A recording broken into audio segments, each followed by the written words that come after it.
जो जप करते हो, दीपक रखते हो, मंदिर में भगवान की हाजिरी देते हो, 100 में से कोई 1-2 लोग ऐसे होते हैं, 5 कहीं 10 भी होते हैं किसी गांव में, जो भगवान की भक्ति में 24 घंटा में 10-20 मिनट भगवान को देते हैं।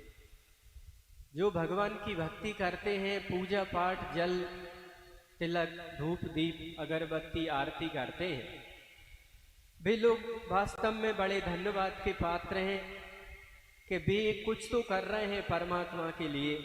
जो नहीं कर रहे उसकी अपेक्षा जो मंदिर, पाठ, जप, चालीसा, दीपक, अगरबत्ती कर रहे, बहुत अच्छी बात है। मनुष्य तन पाके यही कार्य नहीं कर पाए जो लोग, वे तो 200 करोड़ साल तक फिर मनुष्य तन, ये 5 फीट का शरीर, यह सुंदर दिमाग, ये हाथ पैर मिलने वाले नहीं। परंतु जो पूजा पाठ और भक्ति कर रहे हैं, वे लोगों में भक्ति करते करते, मंदिर जाते जाते, पूजा करते करते ऐसा समय आएगा कि वे जप करने लगे। भगवान कहते हैं, मंत्र जाप मम दृढ़ विश्वासा, पंचम भक्ति ये वेद प्रकाशा। तो मंदिर जाना, दीपक रखना, धूप दीप करना, भगवान को अगरबत्ती स्नान करके लगा देना, अच्छी बात है। ये करते करते, पूजा पाठ करते करते आपके जीवन में भगवान कृपा करेंगे, आपका पुण्य बढ़ेगा, तो आपकी जप में रुचि होगी या पाठ में रुचि होगी। पूजा के बाद पाठ, पाठ के बाद जप, कि स्टेज बाई स्टेज सीढ़ी चढ़ते हुए, क्लासों में होते हुए व्यक्ति आगे बढ़ता है। तो पूजा पाठ करके फिर जप की क्लास में आया जाता है। कोई सत्संग करते हैं, अच्छे संत विद्वान जन, त्यागी तपस्वी विद्वान संत ब्राह्मण मिल जाते हैं, तो व्यक्ति को पाठ बताते हैं कि भाई 40 का पाठ किया करें। आप नहाते हो, नहाते समय ही शिव चालीसा पढ़ दो, और यदि समय है तो नहाने के बाद मंदिर जा रहे हो तो मंदिर में कोई बातें भगवान के दर पे मत करो। भगवान को जल चढ़ा रहे, दीपक रख रहे, अगरबत्ती कर रहे या परिक्रमा कर रहे, तो उसको करते करते आप 40 का पाठ करो। देवी दुर्गा माता का 40 पढ़ो, चाहे शिव जी का 40 पढ़ो, चाहे श्री कृष्ण 40, चाहे श्री राम 40 का पाठ करो। 40 का सज्जनों बड़ा महत्व है। और जिसमें हनुमान 40 तो कलयुग में, और देवता चित्त न धरहि, हनुमत से ही सर्व सुख करहि। हनुमान 40 का विशेष लाभ है, क्योंकि फास्ट युग है कलयुग। यहाँ तो नाम भी पूरा लेने का लोगों को समय नहीं है। यदि किसी का बड़ा नाम है, उमा शंकर नाम है, तो सीधा उमा ही बोल देंगे, शंकर को खा ही जाएंगे, ऐसा समय। तो इस समय में लोगों के पास समय नहीं है। तो बता रहे हैं कि हनुमान जी के पास ये सारी व्यवस्था है। यदि उनका आश्रय लिया जाए, 40 के रूप में ही उनका थोड़ा आश्रय लिया जाए, तो उन्हें कोई गाड़ी पकड़ने की जरूरत नहीं है। फास्ट देवता है, और देवता चित्त न धरहि, हनुमत से ही सर्व सुख करहि। आज व्यक्ति नाना प्रकार के संकटों में है। हर व्यक्ति का कोई ना कोई प्रतिपक्षी, शत्रुता निभाने वाला, टांग खींचने वाला, भिड़ाने वाला कोई ना कोई इस समय में, इस जन्म में बिल्कुल साथ में है। किसी के एक आध है, किसी के 2 3 4 भी है, कि कोई तो घिरा है बीच में, सब उसको घेरने वाले ही हैं। पर यदि हनुमान जी का 40 का लाभ लिया जाए तो ये ऐसा प्रभाव है कि ये कलयुग के राजा हैं, और इन्हें आने में कोई गरुड़ जी की जरूरत, या कोई नंदी की जरूरत, या कोई शेर की जरूरत, या कोई चूहा की जरूरत, या कोई रथ की जरूरत नहीं। सनातन में 5 देवता हैं। गणेश जी हैं, भगवान शिव है, भगवान श्री हरि है, माँ भगवती दुर्गा है, और भगवान सूर्य है। ये 5 देवता सनातन धर्म में 5 तत्वों के मालिक हैं। पृथ्वी के ये गणेश जी हैं। ऐसे जल के भी भगवान शंकर मान सकते हैं, ऐसे ही आकाश के भगवान श्री हरि मान सकते हैं, और ऐसे ही अग्नि के भगवान सूर्य मान सकते हैं और वायु की माँ भगवती मान सकते हैं। माने जो 5 तत्व इस प्रकृति में चल रहे हैं, क्षिति माने पृथ्वी, क्षिति जल पावक वायु, गगन आकाश समीर वायु, क्षिति जल पावक गगन समीरा, ये पांचों तत्वों के ये 5 देवता मालिक हैं और इनके आश्रय से ये सृष्टि चल रही। ऐसा कोई प्राणी नहीं इस धरती पे जो इन 5 तत्वों के रहित होकर जीवन को जी ले। अब अपन इन देवताओं की कृपा से, इन देवताओं की दी हुई आशीर्वाद और सुविधा का लाभ ले रहे हैं। तो इन 5 तत्वों का, 5 देवताओं की सुविधा से गॉड गिफ्ट अपन सबको मिली है। तो हर नर नारी का कर्तव्य बनता है कि परमात्मा के लिए कुछ तो करे। वो नर नारी कर सकते हैं, कोई गाय या बैल भी, ये इतना उनको विवेक नहीं दिया गया कि वे ये बात समझते हैं कि यहाँ कथा चल रही है और कुत्ता आएगा तो वो पिलर या कोई वृक्ष देखेगा और 3 पांव धरनी धरे चौथो धरो आकाश, वो अपना काम करेगा। ये नहीं देखेगा कि गांव के दबंग लोग लठ छाप भी बैठे, सरपंच भी बैठे, टांग तोड़ सकते हैं और कहो तो कमर ही तोड़ दे, वो तो अपना काम करेगा। भैंस आ जाए, बैल आ जाए, कोई गाय आ जाए, उसको डबल सिंगल करना है तो गेट पे जहां भी वो खड़े वहीं पे ढीला पीला करके चल देंगे। ये नहीं देखेंगे कि यहाँ पे समाज के वरिष्ठ लोग बैठे, अपन यहाँ गंदगी ना करें। तो ये अकल केवल मनुष्य में है और ये व्यवस्था मनुष्य में है। तो इतनी भी मनुष्य को परमात्मा संतों ने, विद्वानों ने ज्ञान दिया है कि भाई मुक्ति का कोई तू जतन कर ले, रोज थोड़े में थोड़ा, माता जी सुनो जी, रोज थोड़ा थोड़ा हरि का भजन कर ले। थोड़े में थोड़ा सबको करना चाहिए। और कैसे करना चाहिए, क्यों करना चाहिए? माताओ इधर देखो, शास्त्रों में ये बात आई है कि अपन सूर्य की लाइट ले रहे हैं। क्यों माता जी? बच्चे भी ले रहे हैं, बड़े भी ले रहे, ससुरा सास और बेटा बेटी सब ले रहे, ननद देरानी जेठानी भी सूर्य से जुड़े हुए हैं।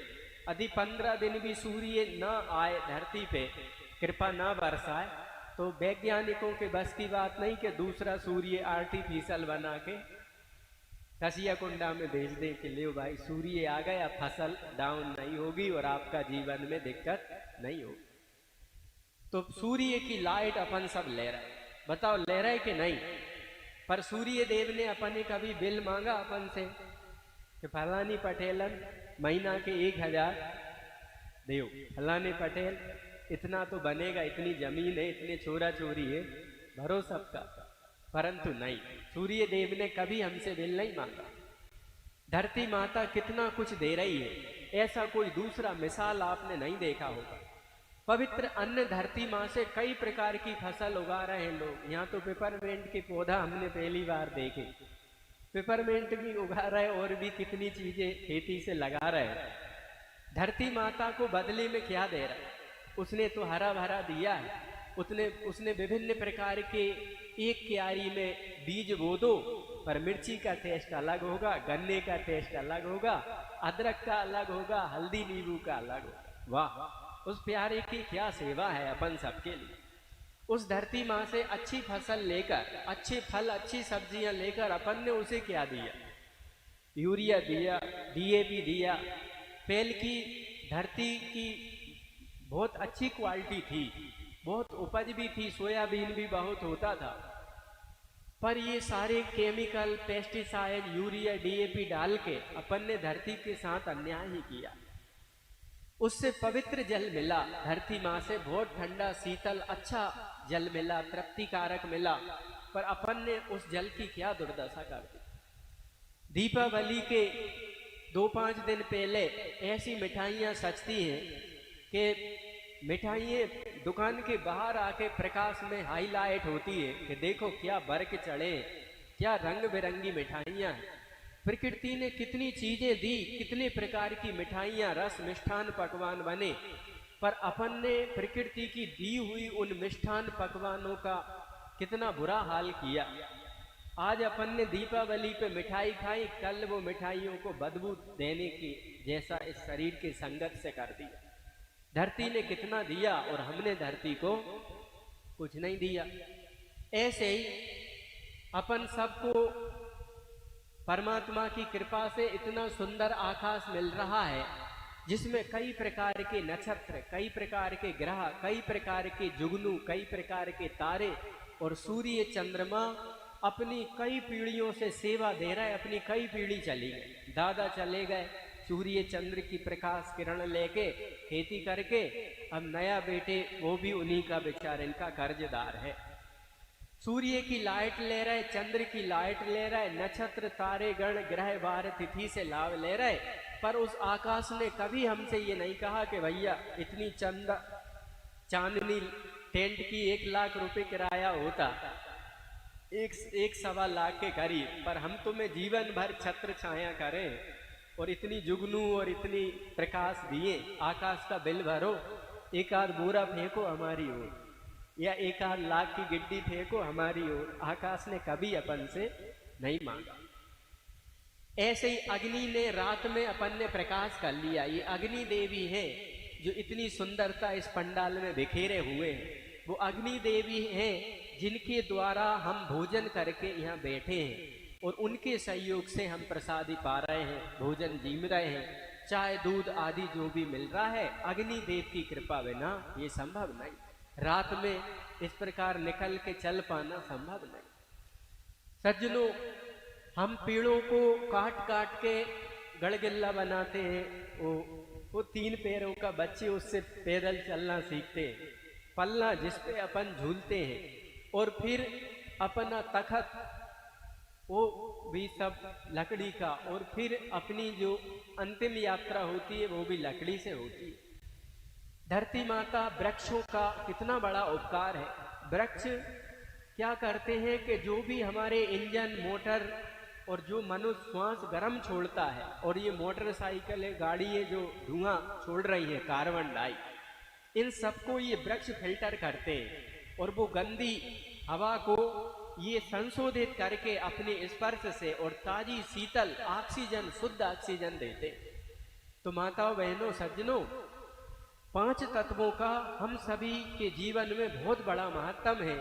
उनके बिना हमारे जीवन की किसी भी प्राणी की धरती पे कल्पना नहीं कर सकता। पर ये 5 तत्वों को मनुष्य ने विकृत करने के सिवा उनका इतना सदुपयोग नहीं किया जितना कि मनुष्य ही इस धरती पे इस प्रकृति का सदुपयोग, इस प्रकृति से सामंजस्यता, प्रकृति की व्यवस्था बना सकते थे। परंतु आज अपन दुनिया में प्रकृति का सबसे बड़ा नाश करता देखें तो सांप भी कार्बन डाई लेता है, गहरी श्वास लेके, और गहरी श्वास सांप छोड़ता है। सांप की इस प्रकृति में आवश्यकता है, वो भी हवा को फिल्टर करने का काम करता है। कीड़े मकोड़े जो मनुष्य समाज के लिए घातक है, उनको भी सांप सफाया करता है। सांप भी अपने धर्म का पालन कर रहा है कि वो बिना छेड़े किसी इंसान को काटता नहीं, वो किसी और समाज के सांपों की निंदा, बुराई, चुगली, द्वेष, वैमनस्यता करता नहीं। पर मनुष्य अपनी दक्षता, अपने कर्तव्य का पालन नहीं करता। एक बार सभी प्राणियों ने जंगल में महासभा की और उसमें जितने प्रकृति के प्राणी थे जो मनुष्य द्वारा सताए जा रहे थे, वो सभी जंगल में एकत्रित हुए और बोले, भैया पहले तो माता सीता के तोता और तोती भी रोते थे और सीता जी से प्रेम करते थे, और पेल के पक्षी भी पोस्ट कार्ड, डाकिया, पोस्टमैन का काम करते थे, वे पत्र को दूसरी जगह भेज देते थे। मनुष्य बुलाता था तो पक्षी उसके हाथ पे आके बैठते थे। परंतु उनने सोचा कि ये कलयुग का मनुष्य इतना गद्दार हो जाएगा, इतना बेवफा हो जाएगा, इतना स्वार्थी हो जाएगा कि अपन पशु पक्षियों में तो विश्वास भरोसा कर सकते हैं, परंतु अपन भरोसा इंसान पे नहीं कर सकते। इसलिए भैया आओ सब लोग महापंचायत रखे जंगल में, और जितने भी पशु पक्षी हैं सब आकर के अपनी अपनी बात रखो, और अपन सब जो सृष्टि के रचयिता ब्रह्मा जी हैं, जहां से रघुवंश भी चला और सूर्य वंश भी चला, उन भगवान ब्रह्मा जी को इस सभा में बुलाएंगे और उनसे प्रार्थना करेंगे कि हे सरकार, इस इंसान को आपने सुविधा दी है, कार्यशील के इंसान को तुमने प्रशासक बनाया है, सब मम प्रिय सब मम उपजाए, पर सबसे अधिक मनुष्य मोही भाई, माँ में बांसो जीव लोके जीव भूता सनातना। भगवान भी मनुष्य तन की महिमा गा रहे हैं और कह रहे हैं सबसे अधिक मनुष्य मोही भाई। ब्रह्मा जी मनुष्य को बना के बड़े संतुष्ट हुए कि ये सबका प्रशासक बनेगा, ये शेर की पीठ पे बैठ जाएगा और सांप को भी हंटर बना देगा, और ये हाथी के भी सिर पे बैठ के 5 फुट का आदमी कितने बड़े हाथी को भी चला देगा। आज सारे प्राणी मनुष्य के स्वभाव व्यवहार और कृतघ्नता से दुखी होकर जंगल में एकत्रित हुए और सबने ब्रह्मदेव का आवाहन किया कि हे परम पिता, हे सबके पालन करने वाले, उत्पन्न करने वाले भगवान, आपको हम सब आत्माएं याद कर रही हैं, क्योंकि हम भी कभी इंसान थे, पर हम इतने बेवफा नहीं हुए जितने ये कलयुग का इंसान हो गया। इस पे विश्वास नहीं कर सकते, इसका कब किसके प्रति दिमाग बदल जाए। ब्रह्मा जी का आवाहन किया और परम पिता ब्रह्मा जी को प्रकट होकर सब जीवों को दर्शन देना पड़ा। उसमें सब थे। सबसे ब्रह्मा जी ने पूछा कि आपने क्यों किया दुख कष्ट के, ऐसे आप सबने याद किया कि मुझे आपकी करुण पुकार और आपकी एकता सामंजस्यता देखकर आना पड़ा। बोले ब्रह्मदेव, धरती पे सब पशु पक्षी जीव अपने अपने धर्म का पालन कर रहे हैं, पर इंसान को आपने जो व्यवस्था दी है, जो सुविधा दी है, जो मनमति बुद्धि और हाथ पैर दिमाग दिया है, इसका बड़ा ये इंसान बड़ा दुरुपयोग कर रहा है। महाराज, कुछ तो हम लोगों के जीवन के लिए दया करो कि हम इस मनुष्य की साइड इफेक्ट से बच सके, क्योंकि मनुष्य माने धरती का सबसे खतरनाक प्राणी। बोले कैसे प्राणी खतरनाक हो गया मनुष्य? बोले सरकार, कुत्ता अपने धर्म का पालन कर रहा, जिस मनुष्य की रोटी कुत्ता जीमता है उसके देखकर पूंछ हिलाता है, वो रात में भी इशारा कर दे कि आ जाओ, लो लो, या कुछ भी कुत्ता को बुलाने के जो आइडिया है, वो यदि ग्रह मालिक कर दे तो कुत्ता सो रहा हो वो उठ के तुरंत पूंछ हिलाएगा और अपना सिग्नल देगा, भौंकेगा और कहेगा बताओ मालिक क्या बात है। कुत्ता अपने मालिक के प्रति वफादार है। कुत्ता ने कहा कि सरकार, मैं रोटी खाता हूँ तो नमक हरामी नहीं करता, नमक हलाल नहीं हूँ, जिसका खाया है उसकी बजाता हूँ। कभी भी वो आ जाए तो मैं पूंछ हिला के कहता हूँ कि मालिक आ गए, मैं देरी पे बैठा हूँ, आप आ गए, मैं इंतजार में। कुत्ता इतने सियाने होते हैं कि बेचारे साथ में गाय भैंसों में भी, जंगल में भी जाएं, खेतों पे भी जाएं, और मलमूत्र का त्याग कब कहाँ करना है ये अकल रखते हैं। कौन चोर है, कौन विपक्षी है और कौन मेहमान है, इसका भी कुत्ता ध्यान रखता है। कुत्ता ने कहा ब्रह्मा जी, मैं भी संतान उत्पत्ति करता हूँ, मेरी भी जीवन संगनी कुतिया है, पर मैं मनुष्य के जितना लंपट नहीं। कबीर जी कह रहे हैं, कामी कुत्ता 30 दिन पर अंतर होए उदास, पर कामी नर कुत्ता सदा ये 6 ऋतु 12 मास। कुत्ता कह रहा है सरकार, मैं जिसका नमक खाता हूँ बजाता हूँ, रोटी खाता हूँ बजाता हूँ, अपने कर्तव्य का पालन करता हूँ, और मैं 12 महीने में 1-2 महीने ही असंयम का जीवन संतान उत्पत्ति के लिए अब्रह्मचार्य का उसमें रहता हूँ। बकाया 10 महीने 11 महीने मैं ब्रह्मचार्य का पालन करता हूँ, पर मैं अपने मालिक को देखता हूँ कि वो कृतघ्न है, बेवफा है, और ऐसा वो हो गया कि वो किसी की अहमियत ही नहीं समझता। कुत्ता को आप देखोगे तो जब आप 11-12 बजे भोजन करते हो तब वो आंगन में आके बैठ जाएगा, चुपचाप बैठेगा और देखेगा कि मालिक भोजन कर रहे हैं और मालकिन गर्मा गर्म परोस रही है, और वो जब तक बैठा रहेगा जब तक आप भोजन नहीं जीम लेते। कुत्ता सोचता है कि मेरे को भगवान ने आटा बेलन चकोटी चूल्हे कंडा लकड़ी की व्यवस्था नहीं दी, दिमाग तो है कुत्ते पे ज्यादा, और वो कहाँ क्या व्यवस्था करे, और घास भी नहीं खा सकता, भूसा भी नहीं खा सकता। और प्राणी तो घास भूसा भी खा लेते हैं, पर वो बेचारा अन्न ही खाता है। वो अन्न के भरोसे है और अन्न खाता है तो दिमाग भी पुरुषों के जैसा खूब रखता है। आपने देखा होगा आरतियों में कुत्ता शंख बजाते हैं, आरतियों में कुत्ता भगवान को याद करते हैं, मुंह ऊंचा करके भगवान के गुण अपनी वाणी में गाते हैं। कुछ कुत्ता ऐसे हैं सोमवार का व्रत करते हैं, आप रोटी दोगे वो रोटी उठा के जाएगा, कहीं गड़ा के आएगा, पर रोटी खाएगा नहीं। अपन ने देखा ऐसे भक्तमाल में कथा आई है कि संतों की जमात में कुतिया चली है और उसने बच्चों को जन्म नहीं दिया, आश्रम पे ही आके दिया और वो बेचारी प्रसव पीड़ा भोगती रही। तो कुत्ता अपनी जगह वफादार है। कुत्ता ने कहा ब्रह्मा जी, मैं मनुष्य के जैसा चरित्रहीन और दूसरों की बहन बेटी के प्रति गलत भाव रखने वाला, दूसरों को गलत नजर से देखने वाला या असंयम का पालन नहीं करता हूँ। 10 महीने लंगोट का पक्का ब्रह्मचर्य का पालन करता हूँ और मालिक के प्रति वफादार हूँ। पर मैं इस मनुष्य की शिकायत करता हूँ कि ये मनुष्य ना तो अपने ऑफिसर के प्रति वफादार है, जो सरकार इसको पेमेंट दे रही है। यदि कोई शिक्षक है तो वो सोचता है कि अरे बैठ जाओ सीधे, नहीं हाथ पांव तोड़ दे, उठ मत जाइयो क्लास में। पर ऐसी योग्यता विकसित नहीं की कि सरकार हमें दे रही है इतना सारा पैसा, वो किस लिए दे रही?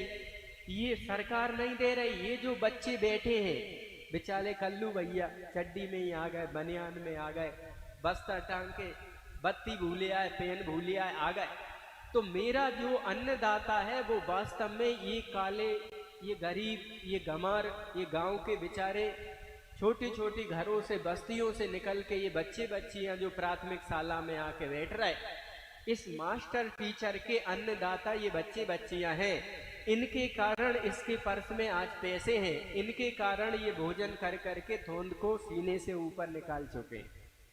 माने बच्चों के कारण सरकार पैसे दे रही है, पर ये सरकार के प्रति, बच्चों के प्रति कर्तव्य का 100% पालन नहीं कर रहा है। अरे बैठ जाओ सीधे, नहीं देव खींच के अब ये हल ढोरा ही चराने हैं, तुम बैठ जाओ, वो तो पड़ गए, तुम्हें तो ढोरा ही चराने।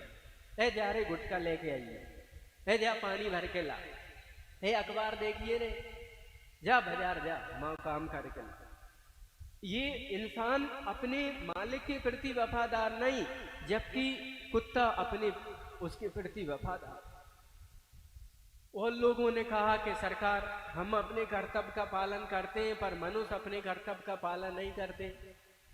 सर्प ने कहा, बिच्छू ने भी कहा कि सरकार पिछले जन्मों में द्वेष, बैर, निंदा, नफरत का जहर लिए मर गए, दूसरों के प्रति द्वेष, बेमनस्ता भजाए रहे, उसके कारण प्रकृति ने हमें ये जहरीला सांप का, गोहेरे का या बिच्छू का शरीर दिया है। पर बिच्छू हर किसी को हर कभी नहीं काटता। बिच्छू को जो छेड़ेगा फिर वो छोड़ेगा नहीं, जो छेड़ता है वो उसको छोड़ता भी नहीं है। नहीं, बिच्छू महीनों बैठा रहता है बेचारा, किसी के पास ऐसे आके नहीं काटता। सांप शरीर से निकल जाएगा, बिच्छू शरीर से निकल जाएगा, पर उसको यदि आपने दर्द, तकलीफ, छेड़खानी नहीं दी तो वो आपको अचानक हमला नहीं करेगा। सबको, सबके देह परम प्रिय स्वामी, मारही मोह कुमारग गामी, पर इन मोही मारा ते में मारे। दो बेचारे यही कह रहे हैं कि हम मनुष्य को भय से नहीं सताते, हम तो झींगा मींगा खाते रहते हैं फालतू की चीजें, पर ये मनुष्य जब सताए तब हमें नहीं सतात, पर ये हमें देखे से छोड़त नहीं है। सांप आ गया घर में, वो अपने काट नहीं रहा है, बैठा है, पर अब उसने तो अपना को नहीं नुकसान किया, पर अपन उसका शरीर अब छोड़ेंगे नहीं। घर में सांप कैसे आए? उसने वफादारी की कि घर में रह के नहीं काटा, पर जब हमने उसको देख लिया कि ये घर में बैठा है तो फिर अब छोड़ेंगे नहीं। जबकि कल महाराज जी कह रहे थे कि सर्प भी, कोई भी जीव यदि अपने घर में है तो उसको मारे बिना उसको निकाल दो, पर उसकी जान मत लो। आप जिला नहीं सकते तो मारने का आपको अधिकार किसने दिया? प्रकृति की हरी भरी तस्वीर है, उसमें हर चीज की समय अनुसार उपयोगिता है। यदि किसी जीव प्राणी की उपयोगिता इस प्रकृति में नहीं होती तो परमात्मा उसको बनाकर भी नहीं बेचते। भगवान ने जो भी चीज धरती में बनाई है उसकी आवश्यकता समय पर अनुसार मनुष्य उपयोग करे, उपभोग ना करे। एक होता है उपयोग, एक होता है उपभोग। उपभोग क्या है? उस चीज का, उस व्यक्ति का दुरुपयोग करना उपभोग है, और उसका लाभ ले लेना, उससे काम ले लेना, ये उपयोग है। तो उपयोग में बुराई नहीं है। भगवान गीता के तीसरे कर्मयोग नाम के अध्याय में यही बात बताना चाह रहे हैं कि अहंता ममता कामना के बिना जो कर्म किया जाता है, आसक्ति अहंकार बिना, वो कर्म योग बन जाता है, वो कर्म पूजन बन जाता है, वो कर्म लोक परलोक में गति देने वाला बन जाता है। और सुख लोलुपता के लिए, भोग के लिए, दूसरों का कुछ हो, हमारी दाढ़ी की आग बुझना चाहिए, या दूसरी चीजों का, अपने ही भोग के लिए दूसरी चीजें हैं, ऐसा करके उनको अपने लिए ही स्वार्थ बुद्धि से, अहंकार बुद्धि से, सुख भोग बुद्धि से यूज करना, ये कर्म को बंधनकारी बना देना है। भगवान गीता में कर्म के द्वारा पूजा की बात कहते हैं, भगवान कर्म को योग बनाने की बात कहते हैं, और भगवान कर्म को बंधनकारी भी मनुष्य को बताने की बात कहते हैं।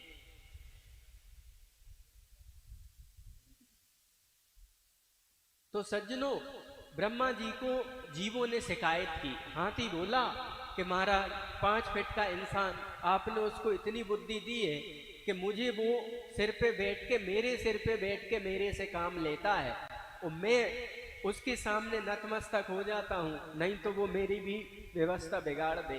5 फीट का इंसान और 10-20 हाथ के हाथी को भी बस में कर लेता है। पर सरकार, मैं इतना बड़ा हूँ, पर मैं मांस नहीं खाता, मैं जल तुरैये नहीं खाता, मैं वो गोल गोल सफेद सफेद भी नहीं खाता, इतना बड़ा प्रकृति में बहुत बड़ा जंगल का जीव हूँ, मैं शाकाहार का, पत्तों का, फलों का सेवन करता हूँ। ये इंसान को मेरे से ज्यादा मिष्ठान दिए हैं, मेरे से ज्यादा पकवान दिए हैं, और मेरे से ज्यादा इसको सुख सुविधा व्यवस्था दी है, परंतु ये इंसान, मैं शाकाहारी होते हुए भी इतना लंबा चौड़ा तगड़ा हूं, ये मुझको देखने के बाद भी ये जल तुरैये मार के खाए। आप जल तुरैये समझते हो? शाकाहारी जय गुरुदेव के सत्संगी बैठे हुए हैं, इन्होंने समाज का बड़ा उपकार किया है। समाज में इस बात का सबसे ज्यादा प्रचार देखने मिलता है, बिना कहे पढ़ के ही मिल जाता है, सब दीवालों से ही मिल जाता है, वस्त्रों से ही मिल जाता है। हाथी बोला कि मैं जंगल का इतना बड़ा लंबा चौड़ा तगड़ा प्राणी, और मैंने कभी मांस मछली या गंदी चीजें नहीं खाई सरकार, और इस इंसान को 56 भोग दिए हैं, दूध के पकवान मिष्ठान दिए हैं, फल अनेकों प्रकार के, सब्जी अनेकों प्रकार की दिए, ये चाहे तो मिष्ठान पकवान ससुराल समझिए खिला दे, रिश्तेदारों खिला दे, पर ये दूसरों का भैया, दूसरों का बेटा, दूसरों का पति, वो मुर्गा हो चाहे बकरा हो, उसकी जान खाता है सरकार। इस इंसान से मैं भी परेशान हूं कि मेरे जैसे व्यक्ति, मेरे जैसे जंगल के सबसे पावरफुल, सबसे वजनदार प्राणी को भी ये इंसान मारता है। ब्रह्मा जी शिकायतें सुन रहे हैं, सब अपनी अपनी शिकायत कर रहे हैं। बंदर कहता है कि सरकार, मेरे को ये फंसा ले, मैं किसी के हाथ में ना आऊं, मैं इतना चंचल जीव हूं, पर ये उल्लू बनाते हैं। एक सुराई होती है, माने जिसका मुंह सकरा और पेट बड़ा, एक बर्तन मिट्टी का। तो ये बंदर फंसाने वाले क्या करते हैं कि जहां बंदर खूब बैठे हो, उनके सामने सुराई को जमीन में गड़ा के उसमें डालते हैं चने। वो बंदर देख रहा होता है कि चने खाने डाले हैं। अब वो डाली से उतर के जब वो चने को पकड़ता है, तो सुराई में ऐसा मुंह होता है उस बर्तन का कि मुट्ठी बंद होने के बाद निकलती फिर नहीं। यदि जैसा हाथ गया वैसी तो निकल आए, पर चने पकड़ के निकाले तो फिर वो गड़ी है मिट्टी में। ये आता है और बंदर के गले में फंदा डाल के और 2-4 खींच के मारता है, तो वे चने छूट जाते हैं और हाथ निकल आता है। जीवन भर उस बंदर को कुंदा के नचा के ये अपना पेट तो पालता है, पर उसको भूखा रखता है। ये नहीं समझता कि ये मेरा अन्नदाता है, बंदर से मुझे पहचान और सेवा करने का अवसर मिला, इसको मैं समय से अच्छी खुराक तो दूं, पर नहीं, वो उसकी हड्डियां दिखेंगी और इसका पेट दिखने लगेगा। ऐसी व्यवस्था से जीव जंतु ब्रह्मा जी पितामह से शिकायत कर रहे, सरकार ये क्यों इंसान बनाया? धरती पे सबसे बड़ा यदि कोई खतरनाक जीव हो गया तो वो कौन है? आप और हम काले सिर के इंसान धरती के सब जीवों को पेरने वाले, दुरुपयोग करने वाले, उपभोग करने वाले बन गए। और भी जीव हैं जिनने ब्रह्मा जी से शिकायत की। मोर ने कहा कि सरकार, मैं भी अच्छा काम करती हूँ, जहरीले जीवों को खा जाती हूँ और गलत विकार वासना भोगों से दूर हूँ, निर्मल हूँ, और मेरी इतनी सुंदरता है, पर इंसान मुझे भी भगा दौड़ा दौड़ा के मार के जिंदे में ही मेरे पंखों को लोच करके वो पंखे बिजना जैसे बना देते हैं, मुकुट बना देते हैं और मुर्गों को मार के खा जाते हैं और पंखे सब छीन लेते हैं। जितने जीव जंतु, पक्षियों ने कहा सरकार हम इनके हाथ पे आके कैसे बैठे, ये पता नहीं, हम ही गलो दबा के और चूल्हे में हम ही को भंडारो कर दें। क्यों? क्योंकि गृहस्थ पुरुष के चूल्हे मुर्दा घर बन गए और गृहस्थ पुरुष का पेट ये कब्रिस्तान बन गया। पहले मुर्दा को चूल्हे पे सेकते उबालते हैं और फिर उसको पेट में दफना देते हैं, डकार ले लेते हैं, लवण भास्कर खा लेंगे, यदि ज्यादा खा लिया तो कुछ दवाई खाएंगे। तो सारे प्राणियों ने ब्रह्मा जी से शिकायत की कि महाराज हमारी मार्गदर्शन करो, हमारी जिंदगी के लिए कुछ तो आप करो कि ये प्राणी इस इंसान से खतरनाक से हमें तो बचाओ। ब्रह्मा जी ने सब जीव जंतुओं की बातें सुनी, सबने अपनी अपनी शिकायत करी जो मनुष्य उन्हें सता रहे थे। और ब्रह्मा जी ने जब सबकी प्रार्थना पुकार सुनी, तब ब्रह्मा जी ने जीवों को कुछ छूटें दी कलयुग में, और श्रीमन नारायण नारायण नारायण। उन्होंने ये कहा कि भाई यह इंसान ऐसा हो गया है कि जिसको सुधार करने के लिए श्री हरि भी विचार विमर्श करेंगे और महादेव जी से भी विचार विमर्श करेंगे, क्योंकि सारे जीवों की यही प्रार्थना थी कि देख तेरे संसार की हालत कैसी हो गई है भगवान, अपने दुख से दुखी नहीं, दुखी और के सुख से है इंसान, देख तेरे संसार की हालत कैसी हो गई है भगवान, अपने दुख का दुख नहीं इसको और के सुख से जलता है, और को चैन से देख के सोता खुद न पगला सोता है, तुमने तो इंसान बनाया पर ये तो बन गया शैतान, देख तेरे संसार की हालत कैसी हो गई है भगवान। ब्रह्मा जी से यही शिकायत करी गई कि क्या हालत हो गई है भगवान, आप देख लीजिए। तो सज्जनों, ब्रह्मा जी ने श्री हरि से और शंकर जी से मीटिंग करी, और श्री हरि, ब्रह्मा जी और शिव जी त्रिदेवों ने मीटिंग करके अपने मुनि मैनेजर गांव में भेज दिए। मुनि मैनेजर समझो, माने हरि दरबारी संत हैं, इनसे बहुत कुछ होए, भगवान ने जल्दी मिला दे राम से, इन्हें मिले जो कोई, टूटे फूटे भाग्य को ये संत देते हैं जोड़, पर संत बेचारे क्या करें, हम खुद रखते मुख मोड़, सियावर रामचंद्र की। तो भगवान ब्रह्मा विष्णु महेश के पास जब ये बात पहुंची कि धरती पे मनुष्य ने बहुत कुछ विखंडन कर दिया, अपने स्वार्थ के चक्कर में उसने सारे नियम कानून वेद पुराण सबको अलग बांध के गीता रामायण बांध के रख दी, तब भगवान ब्रह्मा विष्णु महेश ने हरि दरबारी संत है अपने मुनि मैनेजर को भेजा। टूटे फूटे भाग्य को ये संत देते हैं जोड़। भगवान ने घोषणा करी कि प्रथम भगति संतन करो संगा, हे इंसानों, भक्ति करना चाहते हो तो पहले सत्संग तो करो, जो त्यागी तपस्वी विद्वान है उनके पास जाओ, तदीदी प्राणी पातेन परिप्रश्नेन सेवया उपदेशंति ते ज्ञानम ज्ञानीन तत्व दर्शना। गीता में भगवान कह रहे संतों के पास जाओ, तुम्हारे कर्तव्य अकर्तव्य के मार्ग में शास्त्र ही प्रमाण है। यही शास्त्र विधि मुत्सर्जय बरते काम कारता। भगवान कह रहे कर्म अकर्म में शास्त्र को प्रमाण मान के कर्म करो।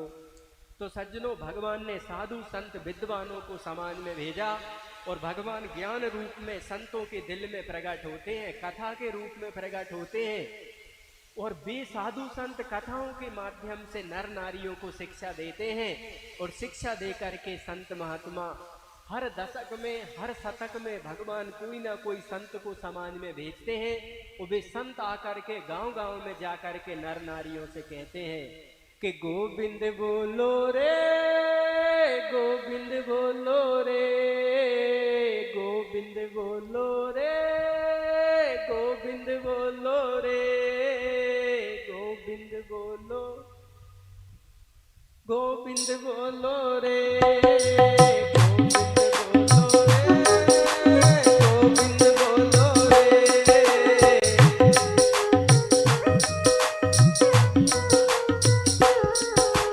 गोविंद बोलो रे, खातो खोलो रे,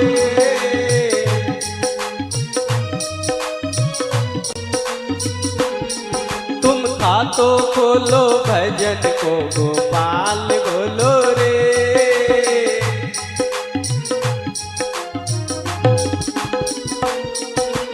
खातो खोलो नाम को गोपाल बोलो रे,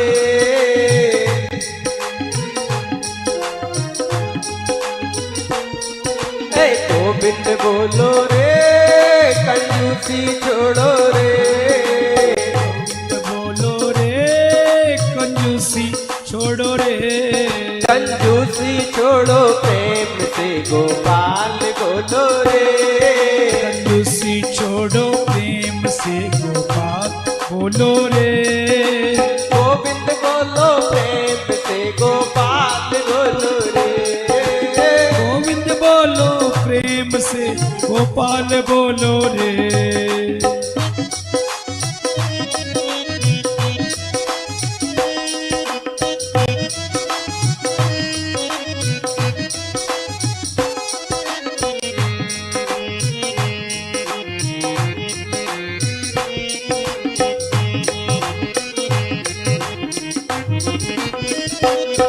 ये काया कट रही रे, काया सज रही रे, माया कट रही रे, माया कट रही रे, ये गैया कट रही रे, काया सज रही रे, गैया कट रही रे, गाया कट रही रे, तुम चर्बी खाकर चाम को क्यों थैला टांगो रे,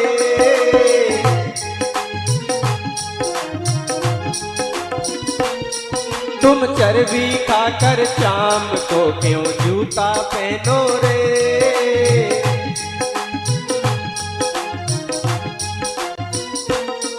ए गोविंद बोलो रे, सब मिल बोलो रे, गोविंद बोलो रे, सब मिल बोलो रे, ए गोविंद बोलो प्रेम से गोपाल बोलो रे, गोविंद बोलो प्रेम से गोपाल बोलो रे,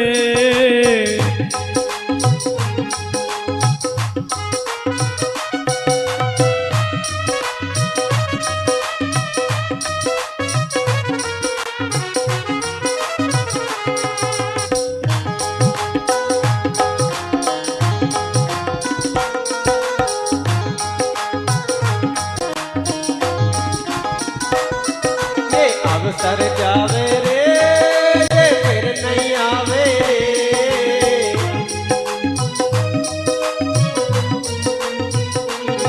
ये अवसर जावे रे, फिर नहीं आवे रे, अवसर जावे रे, ये फिर नहीं आवे रे, ये अवसर जावे हाथ से गोपाल बोलो रे, अवसर जावे हाथ से गोपाल बोलो रे, गोविंद बोलो प्रेम से गोपाल बोलो रे, गोविंद बोलो प्रेम से गोपाल बोलो रे